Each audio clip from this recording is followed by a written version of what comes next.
आज का ये जो व्लॉग है, आज मैं आप लोगों के साथ थोड़ी से अपने क्लीनिंग मोटिवेशन और किस तरीके से मैं डीप क्लीनिंग करती हूँ अपने घर की, चाहे त्योहार के दिन हो चाहे अपनी डेली लाइफ डेली रूटीन्स हो, मैं हमेशा रेगुलर बेसिस पे ये सब करती ही रहती हूँ। एंड ऑफ कोर्स अगर आप यूएसए में रहते हैं तो चाहे कोई भी दिन हो, चाहे फेस्टिवल के दिन हो या ना हो, 365 डेज आपको खुद ही ये सारी चीज़ें क्लीन करनी है। और अगर आप रेगुलर बेसिस पे करते रहेंगे तो आपको फेस्टिवल के टाइम पे ये बर्डन नहीं लगेगा। तो आइए चलते हैं। आज मैं आप लोगों के साथ अपने प्यारे प्यारे से ट्रिक्स एंड हैक्स शेयर करने वाली हूँ। फिलहाल मैं यहाँ पे किचन साफ कर रही हूँ। किचन काउंटर टॉप पे जब पीछे की साइड जो वॉल लगी होती है, जहाँ पे हम बैक स्प्लैश टाइल्स भी लगाते हैं, बस वहीं पे जो टाइल्स लगी होती है, कितने लोगों के यहाँ वहाँ पे टाइल्स होती है, कितने लोगों के यहाँ वहाँ पे ऑयल पेंट होता है और कितनों के यहाँ वहाँ पे marble and back splash tiles लगी होती हैं। फिलहाल हम लोग यहाँ पे रेंटेड हाउस में हैं, तो ऑफ कोर्स यहाँ पे जो सिरेमिक टाइल्स लगी हुई हैं उसे क्लीन करने का एक अलग ही मोटिवेशन मेरे अंदर आता रहता है। अगर मैं इसे पहले जब अपने घर में साफ़ करती थी तो मेरे घर में बैक स्प्लैश लगी होती थी, लेकिन हम जब से यहाँ पे टेक्सास में मूव हुए हैं तब से यहाँ पे ये रेंटेड हाउस में यहाँ पे सिरेमिक लगे हुए हैं। तो सिरेमिक को भी आपको साफ़ करना ही पड़ता है, क्योंकि यहाँ पे खाना उड़ता है, खाने की छींटे आते हैं, और कितनी बार ऐसा होता है कि अगर आप उसे क्लीन नहीं करते हैं रेगुलर बेसिस पे तो वो जमना शुरू हो जाता है और वो इस तरीके से चीकट चीकट सा फील होने लगता है कि अगर आप उसके ऊपर हाथ रखेंगे तो वो चिपकता है। इसीलिए तो उसे क्लीन कर दिया है। साथ में मैंने काउंटर टॉप भी साफ कर दिया है। और मैं आपको बता दूं, माइक्रोवेव भी इसी तरीके से आपको रेगुलर बेसिस पे साफ करना है। खाना बनाते वक्त आपका जो धुआं है वो ऊपर उड़ता है, और ऊपर अगर आपका माइक्रोवेव लगा हुआ है तो उस पर भी धुआं जाता है और वो चिपक जाता है। और अगर आप उसे रेगुलर बेसिस पे साफ़ नहीं करेंगे तो उसकी लाइट पे, वहाँ पे जो वेंटिलेशन के जो फिल्टर्स लगे होते हैं उसके ऊपर कड़क कड़क सा, या यूँ कह लो कुछ चिकट चिकट सा जमना शुरू हो जाता है और वो बाद में निकलता नहीं है, कितना ही घिस लेंगे तब भी। इसीलिए उसे रेगुलर बेसिस पे साफ़ करना बहुत ज़रूरी है। तो फिलहाल आज मैं यहाँ पे अपना एक डीग्रीजर लेकर आई हूँ, जो मुझे डॉलर स्टोर पे ही मिल गया था। हालांकि ये आपको कहीं पे भी मिल जाएगा, ये आपको अमेज़ॉन पे भी मिल जाएगा, लेकिन जब वही ब्रांड अगर आपको डॉलर शॉप पे मिल रहा है तो आप वो ना लें, महंगा क्यों ले, राइट। तो ठीक वही वाली बात है। तो मुझे जब ये डॉलर ट्री पे मिल गया तो मैंने सोचा कि चलो ये लेकर आ जाती हूँ। फिलहाल तो मैं घर में ही यूज़ करती थी, और घर में बनाने का जो सिंपल सा तरीका है, विनेगर प्लस आपका डिटर्जेंट और साथ में एसेंशियल ऑयल को अच्छे से शेक कर लो और आपके घर में आपका खुद का हैंडमेड डीग्रीजर बन जाएगा और आराम से आप उसे यूज़ कर सकते हैं। आप चाहे बाहर की लाख हेल्प ले लें या किसी मेड को बुला लें या पेमेंट करके किसी क्लीनिंग वाले को बुला लें, लेकिन अपने हाथ की सफाई अपने हाथ की होती है। और जब त्योहारों का दिन चल रहे हैं तो हम बचपन से अक्सर ये देखते हुए आते थे कि हमारी नानी के घर पे, हमारे मम्मी के घर पे हम शुरू से ये देखते थे कि दिवाली की सफाई हो रही है, दिवाली की सफाई हो रही है। वो दिवाली की सफाई का एक ही फंडा होता था, क्योंकि उस टाइम पे सब कुछ छुट्टियाँ पड़ती थी, कड़क धूप निकलती थी, बारिश चली जाती थी। उस टाइम पे ऐसा मौका पड़ता था कि एक दिवाली की सफाई एक बहुत बड़ा टारगेट होता था। सब जगह पे छुट्टियां मिलनी शुरू हो जाती थी, जैसे कि ऑफिसों में छुट्टी हो जाती थी, स्कूल्स में छुट्टी हो जाती थी। तो घर में सब बैठे बैठे क्या करेंगे, तो सारे के सारे घर में एक काम पे लगे होते थे कि घर के सारे गद्दे, चद्दरें और रजाइयाँ सब निकाल के उन्हें धूप लगाते थे। तस्वीरें हुई, उन्हें भी झाड़ा झूड़ी करते थे। छत पे जाना, ऊपर की टान साफ करना, जो पुराने डब्बे, पुराने मसाले, वो सारे निकाल के उन्हें धूप लगाना, और उसी को हम कहते थे दिवाली की सफाई। लेकिन आज के टाइम पे मोस्टली धूप निकल जाती है, और जब आप बहुत ज़्यादा बिजी होते हो तो दिवाली की छुट्टियां मिलना तो बहुत मुश्किल हो गया है। तो ऐसा लगता है कि जब धूप या किसी भी टाइम पे अच्छा मौसम हो रखा हो तो उसे रेगुलर बेसिस पे साफ़ करते रहना चाहिए। मैं मेरे घर में मेरी जो रेगुलर बेसिस के जो हम लोग कंफर्टर यूज़ करते हैं या हम लोग हमारे बेडशीट्स यूज़ करते हैं, वो मैं रेगुलर बेसिस पे धो लेती हूँ। हर 15 दिन में, 10 दिन में मैं अपने सारी चीज़ों को धो के, सुखा के, बाकायदा धूप लगा के उन्हें अंदर कैरी करके रख देती हूँ, तो कीटाणु का सवाल ही नहीं उठता। और कभी बाय चांस अगर आप बाहर का मौसम खराब हुआ तो आप उसे ड्रायर में लगा सकते हैं। आजकल बहुत सारे लोगों के घर में ड्रायर हो गया है। ये मैं नहीं कह रही हूँ, ये अक्सर मैंने लोगों के साथ बात करके अपने रेगुलर बेसिस के सर्वे पे पता किया है। तो मैं आपको बता दूं कि आज की ये बहुत सारी चीज़ें ऐसी हैं जो बहुत सारे लोग अपनाते भी हैं, लेकिन अगर कोई नहीं अपना पाता है तो वो आराम से इस चीज़ से एक आइडिया ले सकता है। यहाँ पे मैं फिलहाल टेबल को साफ कर रही हूँ। ये टेबल ऐसा है जो सबसे ज़्यादा हम लोग यूज़ करते हैं। प्रीशा यहाँ पे बैठ के अपना क्राफ्ट करती है। कितनी बार हमने हमारे जो पेट्स ले रखे हैं उन्हें भी हम फीड कराते हैं, उनके मिलेट्स गिर जाते हैं, उनका खाना पीना, उनकी पॉटी सब गिरती रहती है, तो उसे अच्छे रेगुलर बेसिस पे साफ करना बहुत ज़रूरी है। तो ये डिग्रेजर सबसे ज़्यादा हेल्पफुल होता है। तो ये एक ऐसी चीज़ है जिसे मैं रेगुलर बेसिस पे क्लीन करती रहती हूँ। अगर आप रेगुलर बेसिस पे इसे क्लीन करेंगे तो ऑफकोर्स आपको ये बर्डन नहीं लगेगा कि ओ माई गॉड इसे तो अभी साफ करना है। और ये जो टेबल मैट है ये जब ज़रूरत होती है एज पर नीडेड के हिसाब से मैं इसे उठा के फेंक देती हूँ और नया वाला बिछा देती हूँ। आप चाहो तो इसके ऊपर रियूजेबल वाला भी यूज़ कर सकते हो, पर रियूजेबल वाले में यही रहता है कि उसे धो के सुखाना फिर वापस से बिछाना एक बहुत बड़ा काम हो जाता है, इसीलिए यूज एंड थ्रो। हो सकता है जब मेरा खुद का घर होगा तब मैं अपनी सारी चीज़ें नीड्स वगैरह सब बदलती जाऊंगी, वो बात की बात है, वो भी मैं आप लोगों के साथ शेयर ज़रूर करूंगी। फिलहाल यहाँ पे टेबल साफ कर रही हूँ।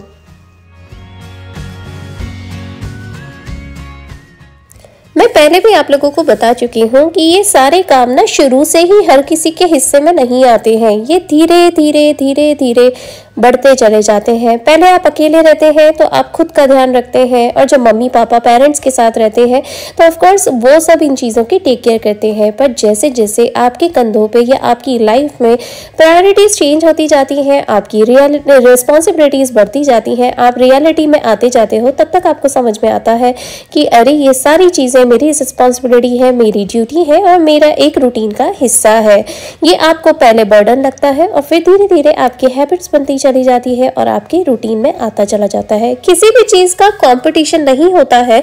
मैं आपको बता दूं कि किसी भी चीज़ का लाइफ में कोई कंपटीशन नहीं है और कोई कंपैरिजन भी नहीं है। हर घर की अपनी कुछ चीज़ें होती हैं, हर घर के अपने रूल्स एंड रेगुलेशन होते हैं। ठीक वैसे ही हर घर की एक नीड्स होती है। किसी के घर में कम सफाई की ज़रूरत होती है, किसी के घर में ज़्यादा सफाई की ज़रूरत होती है, और कहीं पे भी अगर सफाई की ज़रूरत ना पड़े ऐसा हो ही नहीं सकता। हर जगह पे सफाई की ज़रूरत होती है। आप जहाँ पे बैठते हो वहीं पे आपको सफाई करके बैठना बहुत ज़रूरी है। तो धीरे धीरे ही सही, हाँ इन चीज़ों में थोड़ा थोड़ा टाइम लग जाता है। हर एक की अपनी स्पीड होती है, कोई जल्दी कर लेता है, कोई फास्ट करता है, कोई देर से करता है, पर उस चीज़ का कोई कॉम्पिटिशन नहीं है और कोई कंपेरिजन भी नहीं है। आपको जब टाइम मिले आप ये काम कर सकते हैं, सुबह दोपहर शाम जब भी आपको टाइम मिले। पर मोस्टली मुझे ये सारे काम करने तब पसंद आते हैं जब घर में कोई नहीं होता है। ऑफ कोर्स अगर आपके घर में बच्चे होंगे, हस्बैंड होंगे या घर के दूसरे एक्सटेंडेड फैमिली जैसे कि कोई आपके फ्रेंड्स या रिश्तेदार आपके साथ रहते होंगे, या आपके सास ससुर या कोई भी XYZ अगर घर में रहते हैं तो आप उनके कामों में ज़्यादा लगे होते हो। लेकिन अगर आप अकेले हो तो आप अपने कामों पे बहुत अच्छे से फोकस कर सकते हो। फिर चाहे घर के डेकोरेशन से रिलेटेड हो, चाहे घर के डिक्लटरिंग से रिलेटेड हो, या घर के ऑर्गेनाइजेशन से रिलेटेड हो, घर में रीस्टॉकिंग भी चलती ही रहती है टाइम टू टाइम। मेरा काम हो जाने के बाद मैं नीचे की क्लीनिंग भी कर रही हूँ, ऊपर का ऑर्गेनाइजेशन भी कर रही हूँ और ऊपर डेकोरेशन भी करती जा रही हूँ। इस तरह की मैंने एक ट्रे रखी हुई है। उस ट्रे के अंदर मैंने 2 अपने प्यारे प्यारे से छोटे से जग्स लेकर आई हूँ, जो मैं इंडिया से, इन्हें हम लोटे भी कहते हैं। पानी के लोटे भर के रख दिए हैं। एक अपना गिलास रख दिया है, बच्चों के गिलास रख दूंगी जो धोने में रखे हुए हैं, बस उन्हें फ्रेश करके रख दूंगी। साथ में वहाँ पे 2 भाकरी के डब्बे रख दिए हैं, कुछ स्नैकिंग करने के लिए, साथ में बच्चों के लिए वहाँ पे छोटे छोटे से केचप के कॉन्डिमेंट्स रखे हुए हैं। बच्चे चाहे तो वहीं से ले सकते हैं, बच्चों के लिए ही रखे हुए हैं। मोस्टली मैं वहाँ पे, अगर हम बड़े रहते हैं, बच्चे नहीं हो आपके घर में, तो आप अचार वगैरह सब रख सकते हैं। लेकिन बच्चे हैं तो बच्चों के साथ आपको ये बच्चों की नीड वाली ही चीज़ें रखनी पड़ेंगी। ये जानबूझ के मैंने पानी के लोटे इसीलिए रखे हैं ताकि बच्चों के लिए ईजी टू कैरी रहे। बच्चे अपने हाथ से पानी ले लेते हैं, इंडिपेंडेंट भी बनते हैं और बहुत सारे काम आसानी हो जाती है। बार बार उन्हें पानी के चक्कर में इधर उधर उठने की ज़रूरत नहीं पड़ती है। किचन की साफ सफाई रखना सबसे ज़्यादा मस्ट होता है। किचन में बहुत सारी ऐसी चीज़ें होती हैं जो आपको हमेशा चेक करते रहना पड़ता है, चाहे ऊपर से रिलेटेड हो, टेबल के ऊपर या काउंटर टॉप के ऊपर या अलमारी के ऊपर। उसे आप नीचे डालोगे तो फ्लोर गंदा होगा और फ्लोर की सफाई होनी बहुत ज़रूरी है। फ्लोर को आप डेली बेसिस पे भी साफ कर सकते हैं और अगर आप चाहें तो उसे 1 by 1 अदर डे भी कर सकते हैं। इट डिपेंड्स कि आपका फ्लोर कितना गंदा है। अगर आपके पास ये सारा टाइम है, सारी चीज़ें हैं, साफ करने की, तो आप बिल्कुल ये सारा काम रोज़ के रोज़ कर सकते हैं। अपने अपने हैबिट के ऊपर होता है। मैंने कहा ना, मैं फिर से रिपीट करूँगी, किसी चीज़ का कोई कंपटीशन नहीं होता और किसी चीज़ का कोई कंपैरिजन नहीं होता। सब अपनी अवेलेबिलिटी के हिसाब से इसे क्लीन करते रहते हैं। ये वाला फ्लोर मैट मैं अभी हाल रिसेंटली लेकर आई हूँ बिलो 5 पे से। आप चाहो तो इस तरह का एक लाके लगा सकते हो। इससे घर में एक वातावरण हमेशा पॉजिटिविटी देता है। और याद रखिए, हर त्योहार पे कुछ ना कुछ नया लाके बिछाना मुझे बहुत पसंद है और मैंने बचपन से सुना है कि हर त्योहार पे कुछ ना कुछ नया लाके लगा दिया जाए या घर पे रख दिया जाए तो घर में एक पॉजिटिविटी आती है। क्यों, है ना कि नहीं? कुछ काम घर के ऐसे होते हैं जो कभी भी काउंट नहीं किए जाते, यानी कि आप काउंटलेस कह लो। और इतने बड़े वाले सेल्फलेस होते हैं, कभी कभी तो घर वाले भी इसे नज़रअंदाज कर बैठते हैं। उन्हें लगता है कि ये सारी की सारी तो हमारी रिस्पॉन्सिबिलिटी है। तो मैं एक बात बता दूं, किसी और के ऊपर डिपेंडेंसी होने से अच्छा है अपने आप में खुश रहना सीखो। किसी और के ऊपर हम अपनी खुशियों को क्यों ला दें या क्यों उनसे एक्सपेक्ट करें कि भाई वो ही हमें अप्रिशिएट करेंगे तो ही हम अपने काम को अप्रिशिएट करेंगे। अपने आप में खुश रहना सीख लो। ये चीज़ मैंने बहुत आराम से अभी रिसेंटली आए कुछ सालों में सीखना शुरू कर दिया है। मैं एक बात बता दूं, पहले मुझे भी ऐसा लगता था, मैं एक नॉर्मल इंसान हूं, मैं भी ये बात सोचती थी कि कोई अप्रिशिएट करेगा तो हम खुश होंगे। लेकिन अब मैंने भी ये सीख लिया है कि ज़्यादा किसी से एक्सपेक्ट नहीं करना, ज़्यादा अप्रिसिएशन का वेट नहीं करना। और मैं एक बात बता दूं, फिर से वही चीज़ रिपीट करूंगी, कोई कंपैरिजन या किसी तरह का कंपटीशन नहीं है। अपने आप में खुश रहना सीख लो।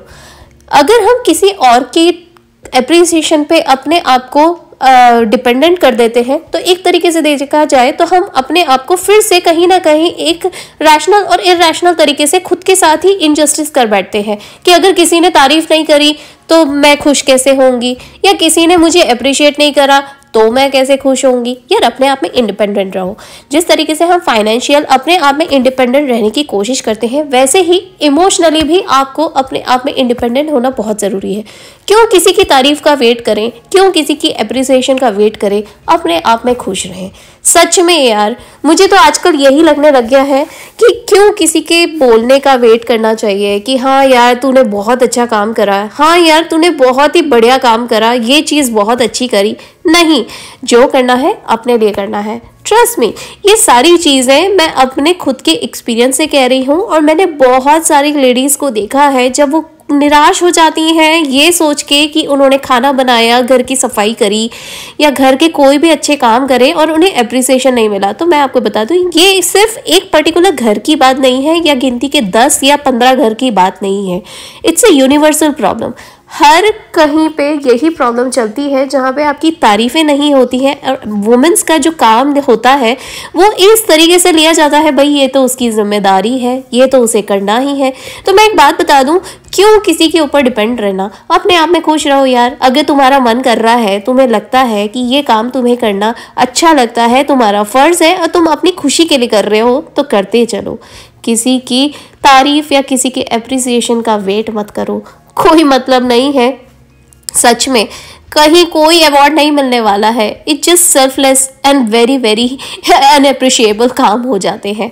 तो याद रखो, अपने आप में खुश रहो। अगर आपको लगता है कि ये काम करने से मुझे अच्छा लग रहा है, मेरे लिए एक थेरेपी का काम है, मैं अगर नहीं करूँगी, खाली बैठ के भी क्या करूँगी, तो इससे बेटर है कुछ ना कुछ अच्छा करते रहो। मैंने बहुत सारे लोगों को देखा है, बहुत सारे लोग ऑर्गेनाइजेशन करते रहते हैं, घर की सफाई करते हैं, पीछे अपने बैकयार्ड में बहुत सारे काम करते रहते हैं, अपनी हॉबीज़ को कंटिन्यू रखते हैं, अपने किटी पार्टीज ज्वाइन करते हैं।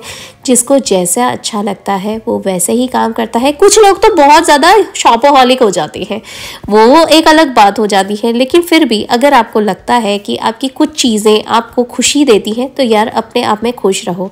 कोई मतलब नहीं है इस दुनिया में अपनी दूसरे लोगों के ऊपर अपने इमोशंस को भी बांधने की। सच में, वाकई में, ये मैं नहीं कह रही हूँ, ये बहुत ही नॉर्मल सा यूनिवर्सल फंडा होता जा रहा है कि अपने आप में खुश रहो। कोई आपको अप्रिशिएट करे ना करे, कोई आपको थैंकफुल हो ना हो, पर यार ईश्वर आपको बहुत बड़ी खुशखबरी दे रहा है हर रोज़ हर दिन कि आप लाइव कर रहे हैं, ये सारी चीज़ों को देख रहे हैं, महसूस कर रहे हैं, खुश रह रहे हैं और दिन पर दिन आपकी खुद की एक तरक्की होती जा रही है अपने आप में कि आपकी सोच बदलती जा रही है।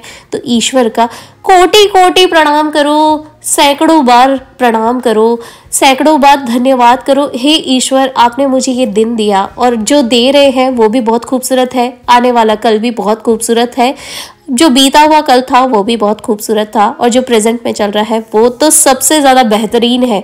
हे भगवान, आप सब चीज़ जो दे रहे हो मुझे, thank you thank you thank you. इस चीज़ का हमेशा थैंक यू करना चाहिए। सच में be thankful, be grateful, be blissful and be blessed for everything God, for everything God.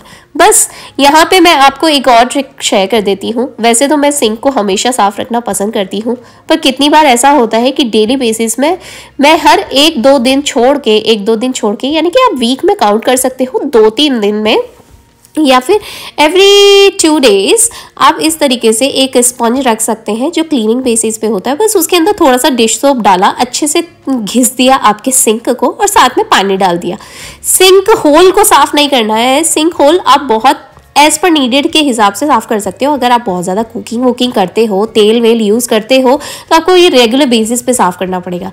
पर हाँ, मैं इतना ज़्यादा कुकिंग फ्राइंग वगैरह सब करती नहीं हूँ। इतना ज़्यादा हम लोग बहुत सिंपल सा खाना खाते हैं तो इतना ज़्यादा गंदा होता नहीं है और जब ज़रूरत होती है मैं उसे क्लीन कर देती हूँ। तो बस इस तरीके से आपको स्पंज कर देना है और अच्छे से पानी डाल देना है। बस यहाँ पे आपका सिंक भी साफ़ हो जाएगा। और याद रखिए, जब भी आप सिंक साफ़ करें तो जो पानी के स्प्लैशेस इधर उधर उड़ते हैं उसे रेगुलर बेसिस पे इस तरीके से वाइप डाउन करना बहुत ज़रूरी है। नहीं तो आपका चाहे सनमाइका का काउंटर टॉप हो, चाहे ग्रेनाइट का हो, मार्बल का हो या किसी भी तरह का, सिर्फ बैम्बू का ही क्यों ना हो, आजकल तो बैम्बू के भी बनने लगे हैं, उसकी भी टेक केयर करनी पड़ती है। भाई जो भी हो, अगर पानी अगर स्प्लैश होता है तो इस तरीके से वाइप डाउन ज़रूर करें, नहीं तो आपका जो सिंक है वो गंदा हो सकता है और आपका काउंटर टॉप भी खराब हो जाएगा।